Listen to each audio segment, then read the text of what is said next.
Hey guys, welcome back to Clownfish TV. This is Neon. I'm here with Geeky Sparkles. Hello. And we're going to talk about Jon Favreau talking about how you need to keep the old school fans happy. Yes, the core fans, they call them. That is not the way Lucasfilm does things these days. That's not the way a lot of places do things these days, and I have opinions. Yeah, so we're going to talk about that. Before we do, please give us a sub if you have not done so already, guys. We're hoping to hit 200,000 by next week. No. That'd be amazing, but no. But we're on the road to 200K, so thank you very much for the support. So you wrote this article today. I did. I saw it yesterday. I didn't get a chance to write it till today. And it came from originally Deadline. Yes. It was part of a conversation they had with Jon Favreau on Deadline talking about the Emmy nominations. Yeah, I talked to Dave Filoni, too. Yeah, well, nobody cares about Dave Filoni, so let's talk about Jon Favreau. No, I do talk about Dave Filoni, too. But this is the part I wanted to take from it, which was interesting to me, because he's talking about, and I have his whole quote in there, how he's talking about, they have these Emmy nominations and how excited he is, and of course, he's an old Star Wars fan from way back. Yeah. And he's saying that one things he learned, and he learned it from working on Marvel, was that, you have to remember where your core fans come from. And, that's what he attributes the success to, it seems. But here's what he said. He said, we wanted to really wind it back to the things that inspired the original Star Wars and really get in small in scale and tell simple stories. Because part of what you inherit when you're going to see Star Wars now is the whole history, because the stories have been told for decades. And it was nice with new medium to be able to start a new set of characters introduced to a new audience. But we always knew, and this is something I learned from over at Marvel working with Kevin Feige, is you always want to keep the core fans in mind, because they have been the ones that have been keeping the torch lit for many, many years. But there's also stories for young people and new audiences. These are missed, so you always want to have an outstretched hand to people who might not have that background.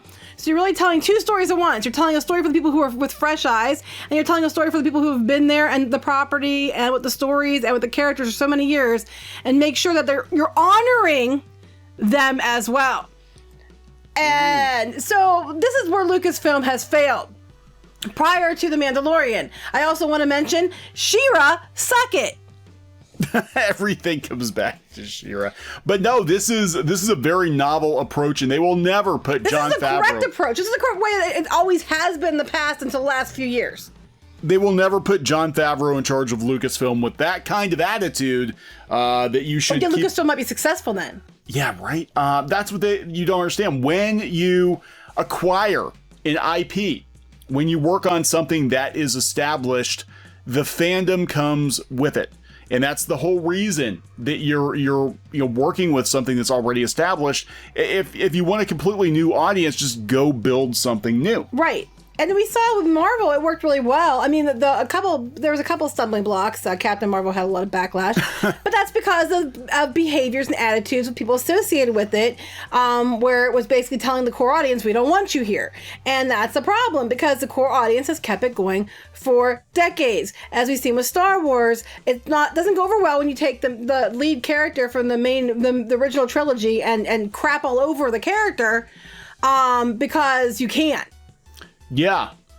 So this is, we've got some other news outlets that are picking up on this. Some news outlets that frankly need to learn, I think, that you don't participate in taking a dump on fandoms. Right. And a real fan is going to do what he did. A real fan is going to want to, make something awesome that other fellow fans will love. But they're going to want to extend the fandom. Yeah. Everybody you do something, the goal should be to tell a story that the fans love, but then try to reach new people. That's what they always did. That's why, why these shows are so great. So no one has a problem with making a little bit of changes to try to reach a new audience or try to do something like that. That's not the issue. The issue is when you forget what the core story is, who the core characters are. When it doesn't feel like a story anymore. When you're taking it and appropriating it and changing everything about it for an agenda, and then telling the old fans that they're misogynist, trolls, sexist, whatever. She-Ra. This is what happens.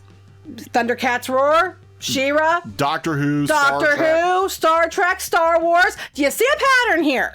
Yeah, just because this is a thing. People, they look at these stories. I mean, he's talking about the stories being myths for the ages. Compare that to someone like Bob Iger, who just talks about it as being IP. And money. And that's the problem. George Lucas created Star Wars out of passion. It was a story he wanted to tell. Disney just wants to milk it, and they think they can slap the Star Wars label on anything and people are going to buy it. Well, he flat out said that with Galaxy's Edge. Oh, we don't have to advertise. We'll just put Star Wars on it and they'll come. And then they didn't. They didn't. Now, I mean, granted, it was because, there was some other stuff going on, but for Disneyland, they didn't come. I mean, with Disney World, they could argue, well, there was a hurricane. Yep. But that's 1 week, people. That's not like the entire opening. And there are people that come and they do go, but not in the numbers they thought they would have. And I just find that, isn't it interesting that, he's just speaking the truth, which is you have to honor the original. You put a fan in charge and you get something that honors the original, but extends out to new people. And it's like one of the most successful things that Disney has done. It could be argued that, Rogue One was pretty good too, but it could be argued that The Mandalorian is the most Star Wars-like of all. It feels like it to me. Yeah, of all of Disney Star Wars, and that's because you've got people that actually care. Now, what Disney is going to do, because they always do this, is they're going to find a way to screw it up, because now that they got lightning in a bottle called Baby Yoda. Mm-hmm. I mentioned that in the article, by the way. Oh, you did? Okay. Look at the very end. I'm really excited to see what The Mandalorian Season 2 brings. Hopefully it stays true to itself and doesn't chase the Baby Yoda money too much. Well, that's what's going to happen. And they're already talking about taking Mandalorian and, creating backdoor pilots for other Yes, so they're already going to ruin it. So they're already going to ruin it. Because it's not about telling that story. It's about building a universe, a bankable universe. And every time studios... The Marvel universe, the MCU, was kind of a one-off. Everybody else has tried to build a cinematic universe, with all these interconnected stories and all these interconnected characters, and they always put the cart before the horse. I mean, you look at what happened, they had the Monsterverse, and they had, DC went right to Endgame with Justice League. They were like, let's go from zero to Endgame. And, it just doesn't work when it's not an organic thing. And in this case, you can tell Disney's like, we have to build the Disney plus Filoniverse. And we know they're gonna probably, just an opinion, but it seems to be, they'll probably sacrifice story and character just to shoehorn in a bunch of new characters to spin them off into another right show. And we already know that they already are pushing agendas. We saw it with the High Republic, with their story group, when that diversity was actually listed on the board above good storytelling and writing. Diversity in dinosaurs. Yeah, when it was above, listed literally above telling a good story. Yeah, the High Republic is and look, I think the reason it's being delayed, I don't think it's so much the pandemic as maybe somebody sat down, looked at it, and was like, yeah, this isn't gonna fly. Let's retool this before we launch it. But yeah, it's that literally, the High Republic is everything that's been wrong with Disney Star Wars, where, like you said, on they had the marketing points, the bullet points, and storytelling was not at the top of the list. But what's kicking butt and getting a whole bunch of Emmy nominations? The Mandalorian.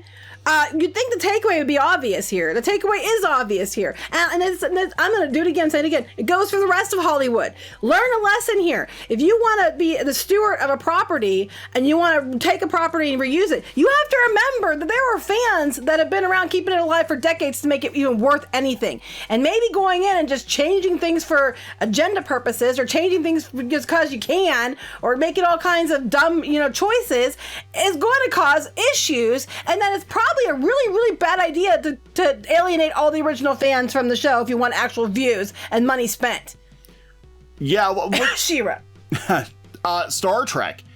Star Trek, yeah. Star Trek is a prime example. Now, I haven't really watched a whole lot of new Star Trek. I had no interest at all in Discovery. I watched 2 episodes of Picard, and the only reason I watched Picard at all was because the trailer, I got the nostalgia. I didn't even care enough to watch it. And, we love Next Generation. So I'm like, well, maybe, possibly, maybe. And the second episode, it became apparent this was not your dad's Star Trek. It wasn't my Star Trek. And I'm like, I'm out. And now... It's apparent they're pushing for certain things that they keep pushing for lately, and they wonder why all their stuff fails. And now they're already it's beyond parody, but they're creating a parody anyway with that cartoon show, the Lower Decks cartoon show. I mean, they have completely destroyed. We won't watch 'cause we don't care. No desire. Doctor Who, they're retconning the whole damn thing just to push an agenda.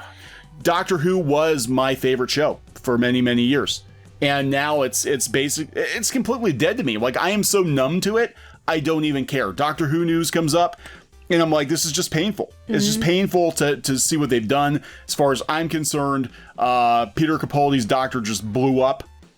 That was the end of his regeneration cycle. He blew up, and the show ended. Yeah. That was it. He died in the TARDIS. He took the TARDIS with him.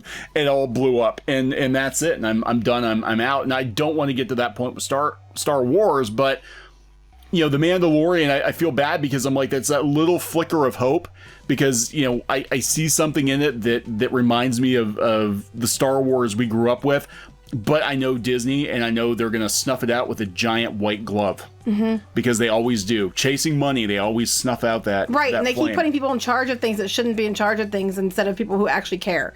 And that's a problem.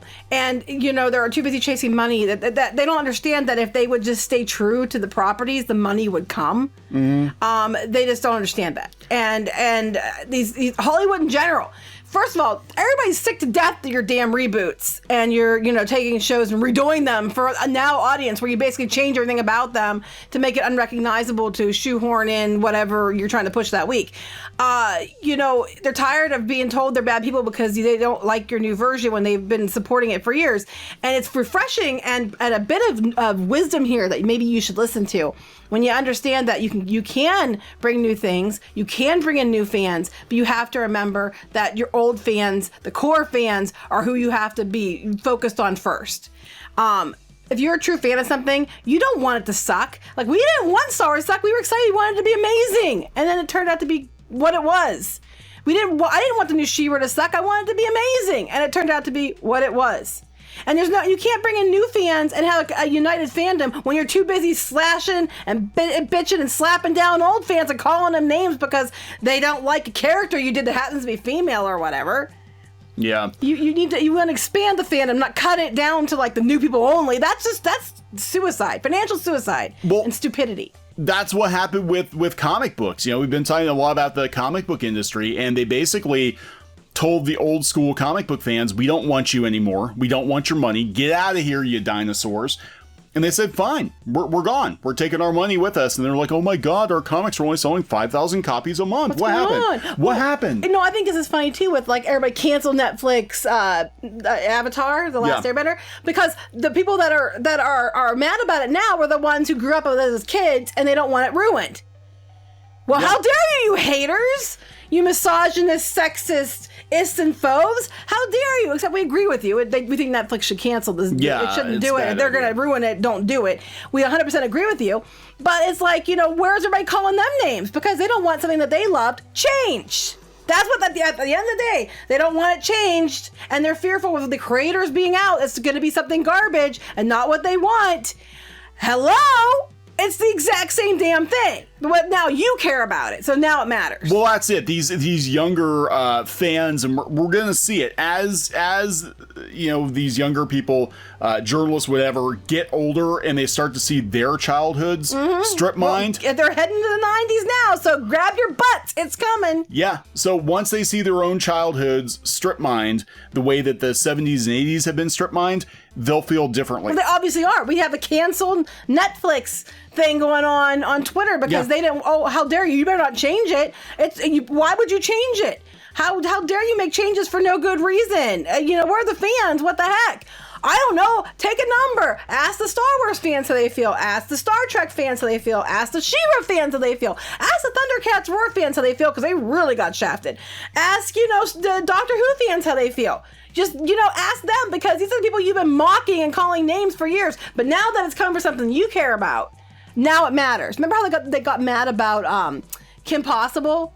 Oh, yeah. And we backed them on it because we understood where they were coming from. It's like, karma's a bitch, but we understand where you're coming from. And what's funny is when the fans usually have a feeling of dread, 9 times out of 10, they are right. And so what gets me is we had a whole bunch of people being like, journalists, whatever, being like, you have to go pay to see this movie until you can't comment. You can't comment unless you actually see it. So go pay to go see it first, and then you can comment. And already people are like, cancel Avatar, cancel Kim Possible, cancel. Right.